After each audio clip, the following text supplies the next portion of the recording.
Hey, everybody. Wow. That was the single greatest State of the Union speech I've heard from President Biden.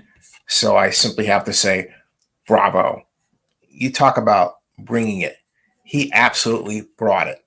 And, it was more like the speeches he gave on the campaign trail when he ran the first time, where he was fighting Joe, boxing Joe, scrappy Joe, Joe from Scranton. This speech left no stone unturned. It covered all bases. It attacked where it needed to attack. But in the case of Lake and Riley, it was sympathetic where it needed to be sympathetic without giving away the basic values of fairness and justice. That was the kind of speech, that was the kind of approach, the kind of message that we needed at this time from Joe Biden. Because prior to tonight, all we heard was, well, Trump, Trump, Trump, Trump, Trump, Trump, Trump, Trump, Trump, Trump, Trump. And I don't know about you, but I was tired of it. And what made me more tired of it was the simple fact that dude's racist, Trump. And he goes to this black conservative fund or federation and makes some of the most ridiculous and vile statements to the audience. But if you pan out the audience, guess what?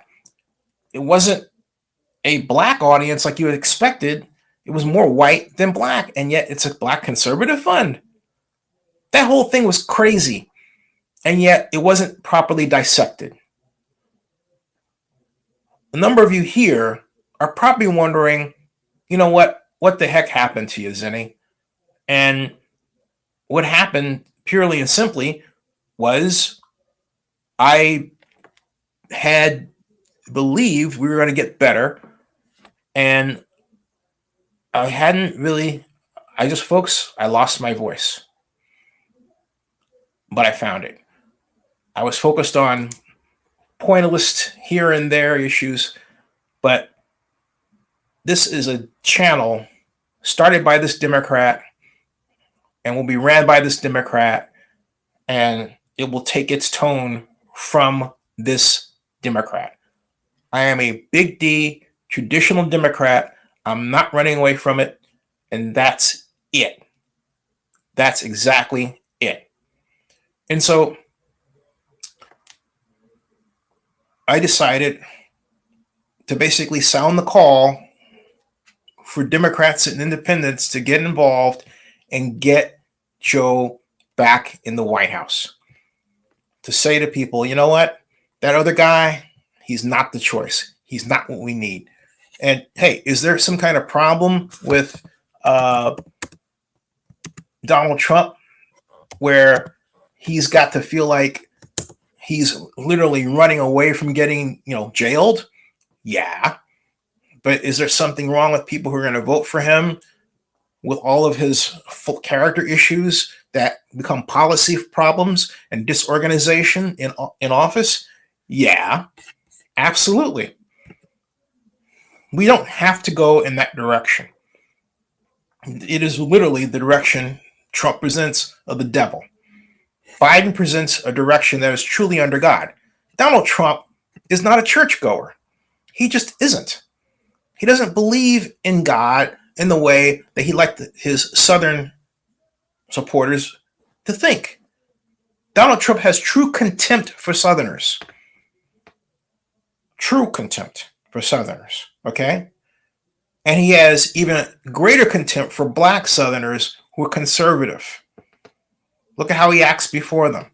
This is the guy you want as the President of the United States? And coming back to Biden, Biden reminds us that our job, above all else, is to make absolutely certain that the jobs we create are not just of living wage and safe, but also by businesses that are sustained by our policies. Subsidies when needed, lower taxes, and clear skies regulations that are not unreasonable or onerous. That really is the democratic way. I know there are some people who don't think so, but it really is the democratic way. And folks, you have to go through the darkness to come out to the light and realize, hey, you know what? We can do better. We can do better by our own people. We can do better by the United States businesses. We can do better in all kinds of ways, and we must do better, and we must focus on being better because our country needs us to build better and to succeed more often than not. We have to have that focus. We cannot skip by and think this is not our responsibility when in point of fact it is. We have a situation where on both coasts, the very way of life of those cities is threatened. We can engineer our way out. We are technocrats. We're Americans. We can come up with the systems and with approaches that will make our quality of life better yet again. But we have to focus on doing it, and we have to stop throwing people out of jobs because we say those jobs are obsolete. Figure out a way, and this is what we're doing, to make those jobs sustainable and low energy, but also traditional if they happen to be energy jobs. We can have both. We can have both. Biden is the best hope we have to sustain traditional policies that have worked for us, but mix them with modern policies that get us and help us cope with the kind of change brought on by artificial intelligence, robotics, and these unusual viruses that have been plaguing us of late. It is a complicated time. But I think that you'll agree with me when I say that Katie Britt's address isn't the way to go. The Stepford mom came in with a speech that I swear I thought she was going to whine and cry and just fall apart every single minute. I was literally almost at the television set saying, let me catch you. And then I thought, wait a minute. I'm going to make my own vlog. I can't stand this. All right? Oh, my Lord. All the things that the good senator was complaining about were caused by Republican policies. All right? All of them. And yet, she's upset with Biden's speech. She should be upset with her own party as completely out of control and almost cut off at the knees, competitive and unsupportive within the party that it has been. Moreover, how they are is a signal for how we as Democrats cannot be. We have to listen to each other. That element that has to demonize has to stop. We cannot have you coming into our party and telling us how to be and cutting us off in a Republican style. You listen to us, we listen to you, we work together, we come up with a solution that is the mix of the best of our party, the mix of the best of our talent. That's the idea. That's what President Biden was pushing. That's the way forward. That's what we're supposed to do. That's what we are supposed to do. And I have to say that it's refreshing and heartwarming to know that we actually have a president who believes in our future, but isn't, as opposed to a president that's afraid of it. Trump is afraid of it. Biden is not. Biden is not afraid of it. And because he's not afraid, we can't be afraid at all. Not at all. And we have to applaud him. And then also look at the great things about him. Did you notice during the run up to the State of the Union when they were walking in through the aisles and everything? Notice one thing about Biden. President Biden listens. He looks a person in the eye. With all this maelstrom going on around him, he focuses right on what you're saying. He has it direct, engaged conversation with you, he doesn't let go of that at all. Watch him. And some of you might say, well, I saw this time when, yeah, but watch the person he was talking to. Because I'll bet you that was somebody he already talked to, thinking, okay, I'm done with this gentleman. Let me go on to this woman and let me make sure that her needs are met by me listening to her and discussing a plan of action. That's Joe Biden. That's what we need. We don't need someone that is half listening to the person in front of them, staring off all over to see who else is out there, see who's watching them, that sort of thing. No, no, no. We don't need that. In Biden, we have a true president of the United States. And we need a true president of the United States, not somebody at all that's afraid for America, afraid of our future, afraid from of the many different types of people we are, and afraid of our very bright perspective on a future that is more than promising. The State of the Union address, this one, was simply outstanding. Period. End of story. As Gabrielle Giffords said on Twitter, I'm honored to be attending President Biden's State of the Union speech tonight, where I'm wearing orange to remind everyone in the room we must continue to work together to save lives from gun violence. We have been hammered by gun violence. Now, we do need to address the economy, and we need to address the leakage problem in the economy. Some of it by both the president and by Senator Britt was addressed in terms of this leakage. But it's not just TikTok, folks. It's all of these servers that are ran by people in other countries, but you sign up with an American organization to have your server service and have it set up. Doesn't matter if it's shared or dedicated in Zinni 62 Media's case, but you have foreign elements that run your server. And in the past, like 2 years ago, 3, they were American. The money and the difference between what the good folks overseas are paid and what we pay Americans is dramatically different. The government really has to close that gap for the good of our economy, to keep it circulating. It's not an idea of being anti-foreign. No. But think about it. Do you see the foreign organizations saying, hey, look, we'll hire Americans over here and we're not going to hire our own? Of course not. No. So if they don't have policies that are like ours, why should we then adopt policies that are like theirs when it obviously only results in a leakage of money out of our society and into another one? That is what's happening. We've come to a point where we quite really have been, if you like, pulled apart by international competition. And as beautiful it is to be connected around the world, and I can tell you it's a lot of fun, you have to sustain the wealth you generate in your country. And the best way to do that is to make sure that people in your country are making money.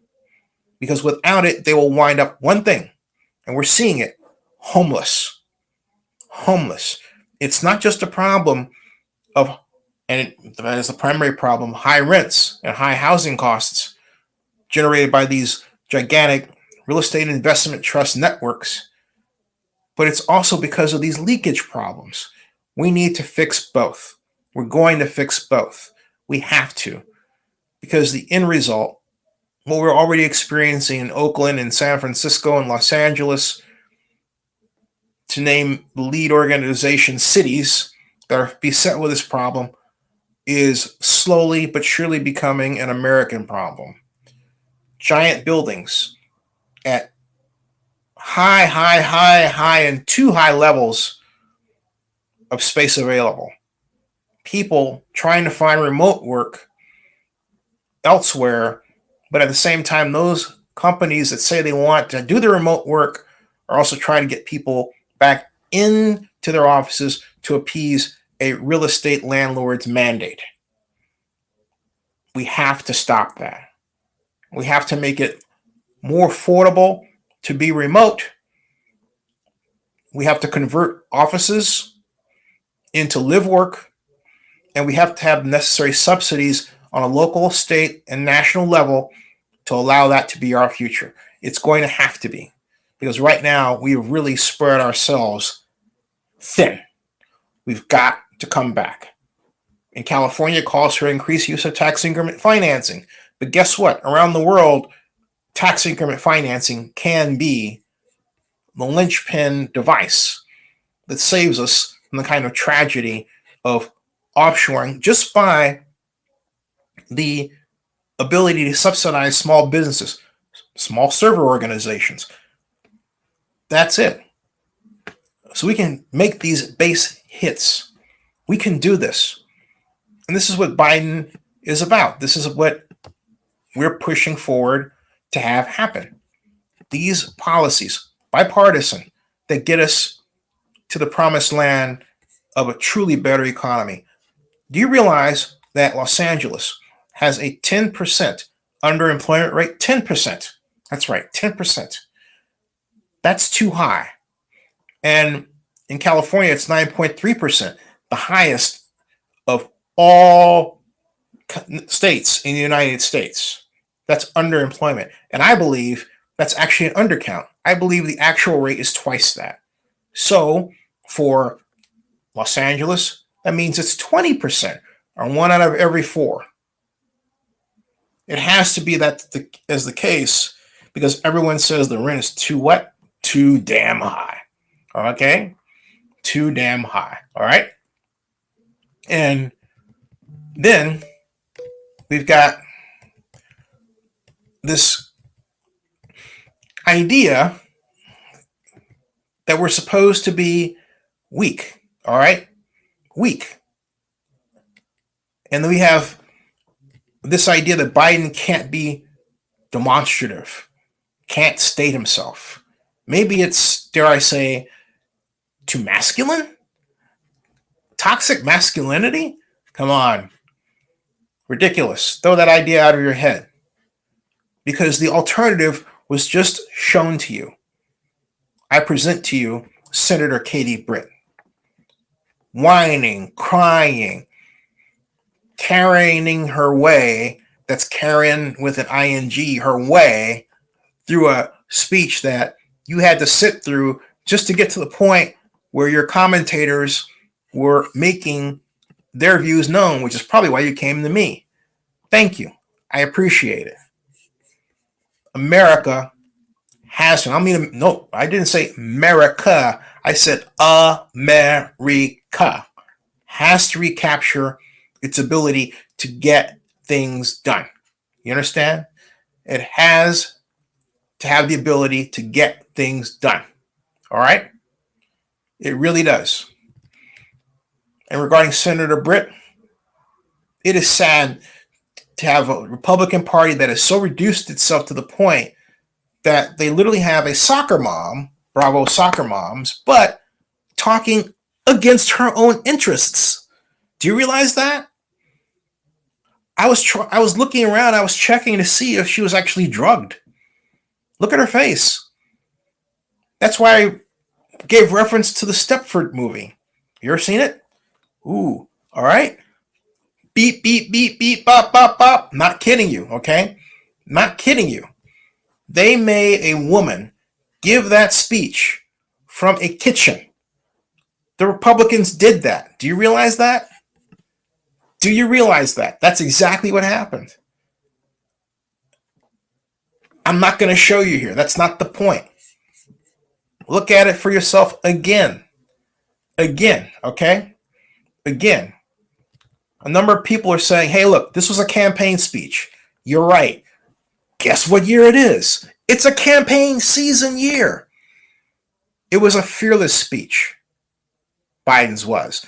It was a speech that said, this is the way forward. He even referred to the North Star. That's what he referred to, the North Star, okay? And it presented a vision for America, and it favored an America that brought us all together. Only a person who didn't truly listen to Biden would think it was a speech that was divisive. There was nothing divisive about it at all. The Republicans might play that game by not standing up, but you can just take a look at Speaker Johnson's face and know that there are a number of times beyond the 3 that he did stand up where he wanted to stand up more and even cheer. He's bound by that idea of whatever they think the Republican Party is. A kind of idea that caused Paul Ryan to bolt from it. Yeah, Paul Ryan. Paul Ryan to bolt from it. Okay? The kind of Republican Party that I knew was one that embraced people. They were on their way to that before Trump. And then in came Trump. And Donald Trump did the one thing that my generation was taught you never do. You don't go there and you don't go poking the bear of racism to win a campaign. Why? It's not that it couldn't work. No, because it appeals to the baser instincts of some people, especially when the chips are down. No. The reason why is because everyone knew that you would wind up paying for the results of dividing the country. Difficulty in getting legislation done. Difficulty in fixing things. Oh, and I might add, a difficulty in getting reelected.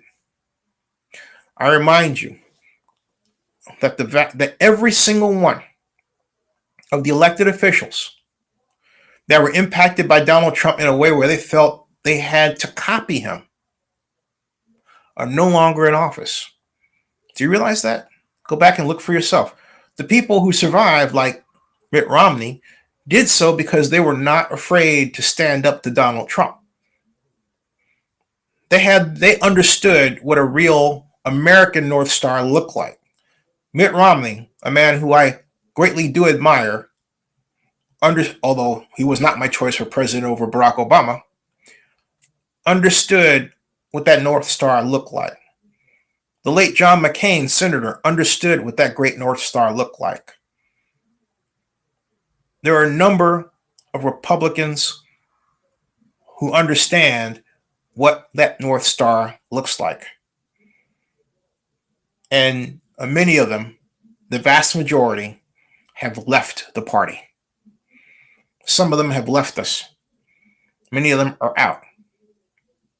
And I say Paul Ryan in particular because I did meet Paul Ryan, and I met him when I was covering the Charlotte Democratic National Convention, and he happened to say to me, well, hey, buddy, is this the plane that you get on to Chicago? And I said, yeah, and I didn't realize it was him because he had actually tapped me on the shoulder.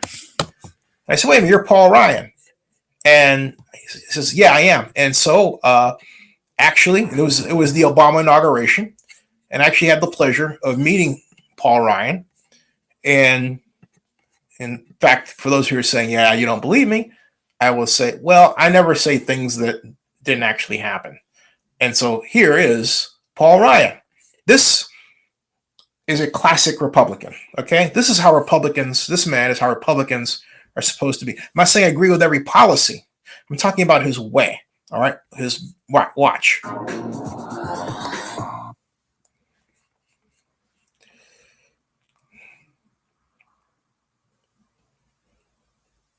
This is going to shock you, but I actually really do like this man. He's a great politician. Paul Ryan. Thanks. Go Packers. That's right. Hey, how'd you like the inauguration? It was good. It was a nice ceremony. Yeah. A lot warmer than the last one. Yeah. And what happened to the Packers, man? Ask the Bears. I'm having a lot of fun with this. Like, yeah. I want to thank you for running an honorable campaign.